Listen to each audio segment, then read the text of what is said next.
राहुल गांधी जब से नेता विपक्ष बने हैं, उन्होंने भाजपा के इरादों पर पानी फेर कर रख दिया है और लगातार वो भाजपा पर हमलावर हैं। इससे पहले कांग्रेस नेता राहुल गांधी ने 24 अप्रैल 2024 को प्रधानमंत्री नरेंद्र मोदी पर अपने अरबपति दोस्तों का 16 लाख करोड़ रुपए का कर्ज माफ करने का आरोप लगाया था और कहा था कि देश में उन्हें इस अपराध के लिए कभी माफ नहीं करेगा। एक्स पर हिंदी में लिखे एक पोस्ट में उन्होंने कहा था कि इस धन का इस्तेमाल भारतीयों के दर्द को दूर करने के लिए किया जा सकता था, लेकिन इसे अडानी जैसे लोगों के लिए प्रचार करने में खर्च किया गया। उन्होंने कहा था कि नरेंद्र मोदी ने अपने अरबपति दोस्तों का 16 लाख करोड़ रुपए का कर्ज माफ किया है। इतने पैसे से 16 करोड़ युवाओं को 1 लाख रुपए सालाना की नौकरी मिल सकती थी। 16 करोड़ महिलाओं को 1 लाख रुपए सालाना देकर उनके परिवारों का जीवन बदला जा सकता था। 10 करोड़ किसान परिवारों का कर्ज माफ करके अनगिनत आत्महत्याएं रोकी जा सकती थी। पूर्व कांग्रेस अध्यक्ष ने अपने पोस्ट में कहा था कि पूरे देश को 20 साल तक सिर्फ 400 रुपए में गैस सिलेंडर मुहैया कराया जा सकता था। भारतीय सेना का पूरा खर्च 3 साल तक वहन किया जा सकता था। दलित, आदिवासी और पिछड़े समाज के हर युवा के लिए स्नातक तक की शिक्षा मुफ्त की जा सकती थी। उन्होंने आरोप लगाया था कि जिस धन का इस्तेमाल भारतीयों के दर्द को दूर करने के लिए किया जा सकता था, उसे अडानी जैसे लोगों के लिए प्रचार करने में खर्च किया गया। उन्होंने कहा कि देश इस अपराध के लिए नरेंद्र मोदी को कभी माफ नहीं करेगा। राहुल गांधी ने कहा था कि अब स्थिति बदलेगी, कांग्रेस प्रत्येक भारतीय की प्रगति के लिए सरकार चलाएगी। आपको बता दें, लोकसभा चुनाव 2024 के चुनाव परिणाम में कांग्रेस को काफी ज्यादा फायदा मिला है और कांग्रेस इस बार 99 सीटें अपने नाम करने में कामयाब हुई है। कांग्रेस के इस अच्छे प्रदर्शन का श्रेय राहुल गांधी को काफी हद तक जाता है और चुनाव परिणाम के बाद से राहुल गांधी के तेवर बदले बदले से भी दिख रहे हैं। देखिए, सिंपल सी बात है स्पीकर सर, इनको अग्निवीर अच्छा लगता है, आप उसको रखिए, हम उसको बदल देंगे, हटा देंगे। सिंपल सी बात है, हमारी सरकार आएगी, अग्निवीर को हम हटा देंगे, क्योंकि हम सोचते हैं कि अग्निवीर सेना के खिलाफ है, जवानों के खिलाफ है, देशभक्तों के खिलाफ स्कीम है। हम इस स्कीम को नहीं चाहते।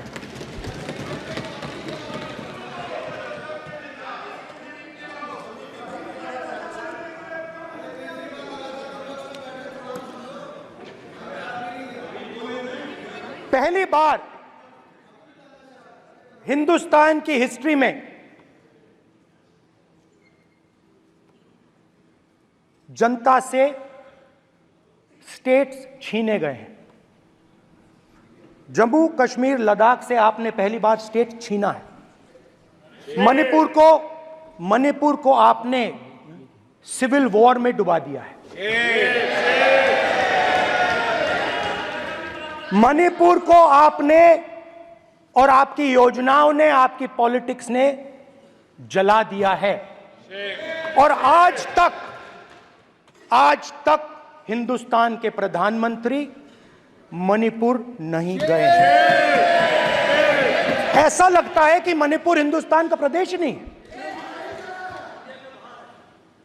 प्रधानमंत्री के लिए मणिपुर स्टेट ही नहीं है। मणिपुर में सिविल वॉर हो ही नहीं रही है। और एक बार बयान दिया हमने, मतलब प्रेशर लगाया, हम गए, हमने प्रधानमंत्री से कहा एक मैसेज दे दीजिए, मणिपुर चले जाइए, जनता की वहां रक्षा कीजिए। नहीं,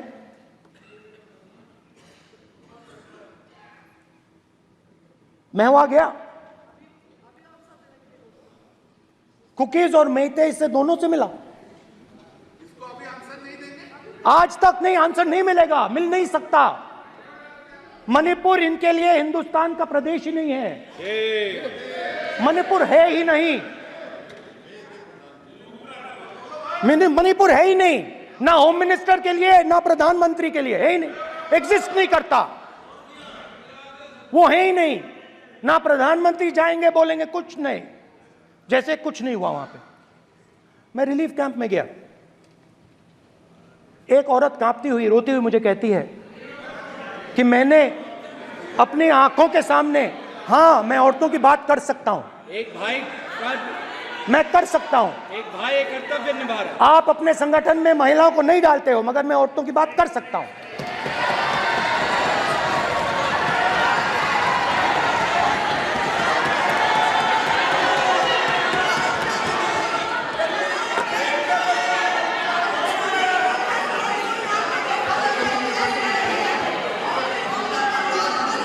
मुझे कहती है मैंने अपने आंखों के सामने, मेरे आंखों के सामने मेरे बच्चे को गोली मारी गई। मैं भागना नहीं चाहती थी, मैं मरना चाहती थी, उसके साथ मरना चाहती थी। मुझे घसीट के वहां से ले गए और फिर मेरे को अपने बच्चे की फोटो दिखाती है, कांपती हुई ऐसे फोटो दिखाती है।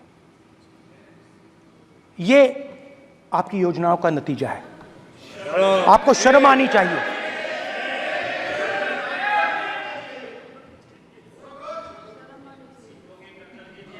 एक दिन प्रधानमंत्री 8 बजे कहते हैं, पता नहीं फाइन ट्यूनिंग हो गई भगवान के साथ, डायरेक्ट मैसेज भगवान। सर ने बोला है, सर प्रधानमंत्री ने ये बोला है, ये मैं नहीं बोल रहा हूं, प्रधानमंत्री ने बोला है कि मेरा डायरेक्ट कनेक्शन है भगवान के साथ। मैंने नहीं बोला, मैंने नहीं बोला।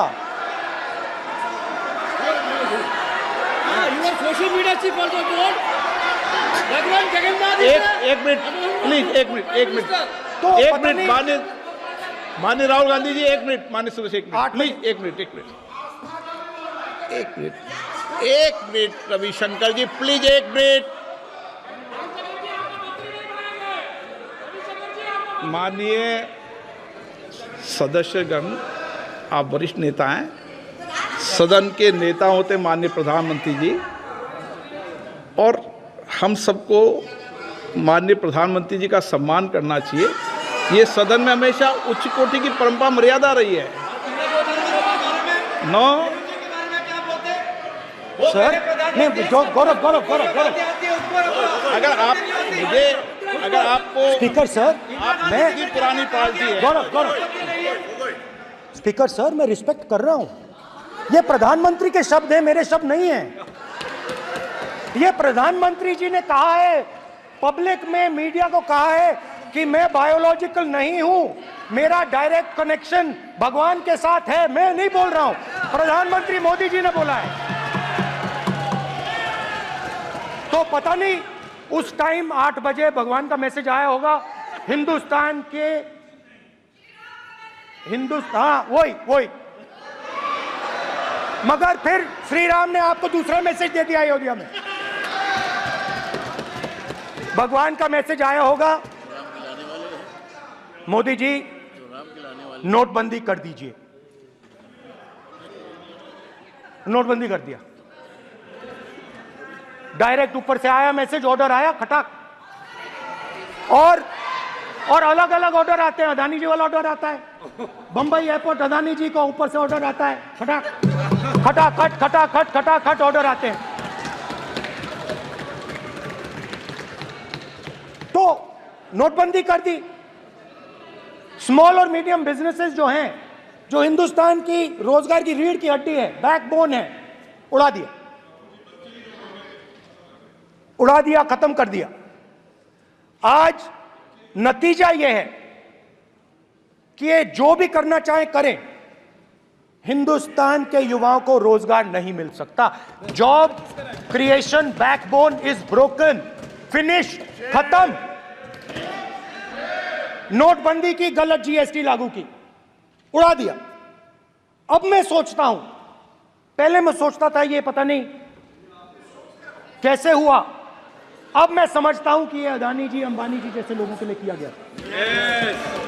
ये रास्ता साफ करने का तरीका था, रास्ता साफ करने का तरीका था। इनकम टैक्स डिपार्टमेंट उनके पीछे पड़ा रहता है। जीएसटी, डिमोनेटाइजेशन, 24 घंटा उनको तंग करते हैं। उनके कैश फ्लो को रिस्ट्रिक्ट करने की कोशिश करते हैं, कैश फ्लो को क्रश करने की कोशिश करते हैं कि वो परे हट जाएं और अरबपति उनकी जगह ले लें। आप किसी भी छोटे व्यापारी से पूछ लो, किसी भी स्मॉल मीडियम बिजनेस ओनर से पूछ लो, ये आपको बता देगा। गुजरात में मैं गया, टेक्सटाइल ओनर्स के साथ मेरी बात हुई। मैंने उनसे पूछा नोटबंदी क्यों हुई, जीएसटी क्यों हुई? साफ बोला अरबपतियों की मदद करने के लिए जीएसटी और नोटबंदी की गई है। नरेंद्र मोदी जी अरबपतियों के लिए काम करते हैं, सीधी सी बात। मैं जाता रहता हूं और आपको गुजरात में हराएंगे इस बार। आप लिख के ले लो, लिख के ले लो। आपको ऑपोजिशन इंडिया गठबंधन गुजरात में हराने जा रहा है।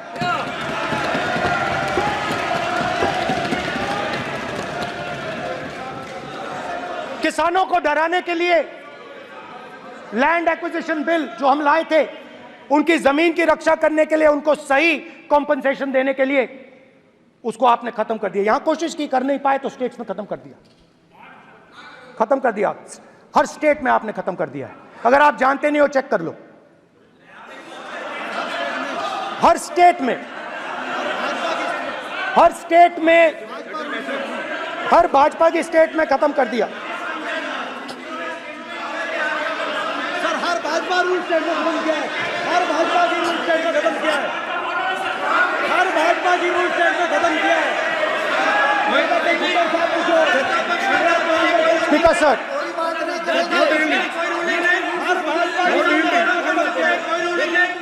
खट्टर साहब का क्या पूछो?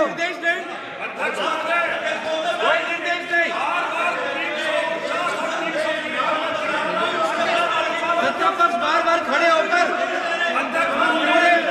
भाषण को कम कर रहे हैं। कोई रूलिंग नहीं,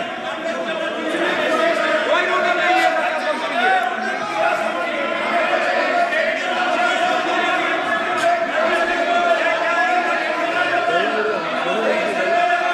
कोई रूलिंग नहीं है। इनको बैठने के लिए नहीं कहा जा रहा, इनको बैठने के लिए नहीं कहा जा रहा, इनको बैठने के लिए नहीं कहा जा रहा। सत्ता पक्ष डिस्टर्ब कर रही है सर। अध्यक्ष महोदय, सत्ता पक्ष डिस्टर्ब कर रहे हैं। अध्यक्ष महोदय, सत्ता पक्ष डिस्टर्ब कर रहे हैं। किसानों को, ये देखिए सर, ये देखिए, ये देखिए, जस्ट गिव मी ये अ बड़े लिस्ट ऑफ बीजेपी स्टेट्स। आप किताब लेके क्यों खड़े हो? कानून बनाना चाहते हो? आप क्या बोलना चाहते हैं, कानून से बताओ। स्पीकर का डायरेक्शन है सर, स्पीकर का डायरेक्शन 115, और वो ये कहता है सर, वो ये कहता है कि कोई भी मेंबर यदि अपनी बातें कहना चाहता है, जैसे अग्निवीर के बारे में उन्होंने कहा या स्टेट के बारे में कहा, उनको ऑथेंटिकेट करना पड़ेगा, नहीं तो माफी मांगनी पड़ेगी। ये आपका डायरेक्शन है 115(1) और 115(2). इसीलिए वो जो बातें कर रहे हैं उसको ऑथेंटिकेट करें, चाहे अग्निवीर के लिए, चाहे वो किसानों के लिए कर रहे सर। ये आपका डायरेक्शन है।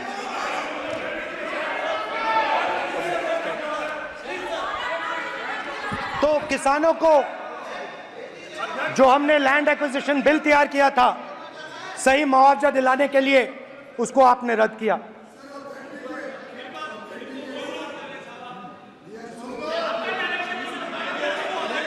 विल ऑथेंटिकेट कर देंगे, ऑथेंटिकेट कर देंगे। बैठ जाओ, कर देंगे हम ऑथेंटिकेट। बैठ जाओ, कर देंगे ऑथेंटिकेट। उसके बाद किसानों को डराने के लिए, याद रखिए, शिवजी कहते हैं डरो मत, डराओ मत।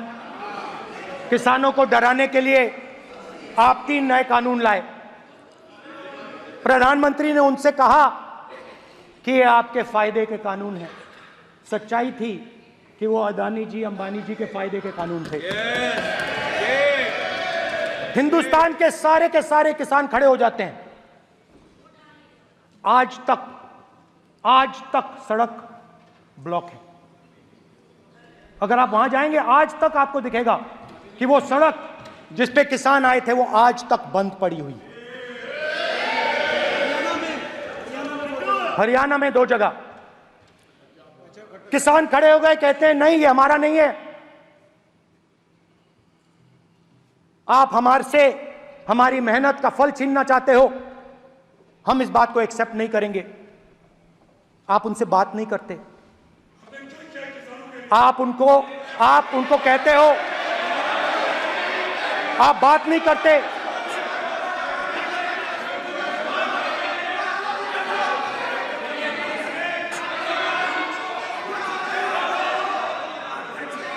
आप बात नहीं करते, आप गले नहीं लगते, आप उन्हें आतंकवादी कहते हो।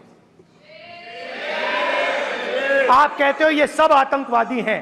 और आप हमसे जुड़े रहने के लिए सब्सक्राइब करें YouTube पर, फॉलो करें ट्विटर पर और लाइक करें Facebook पर। और ज्यादा जानकारी के लिए आपको टाइप करना होगा सिर्फ न्यूज नशा।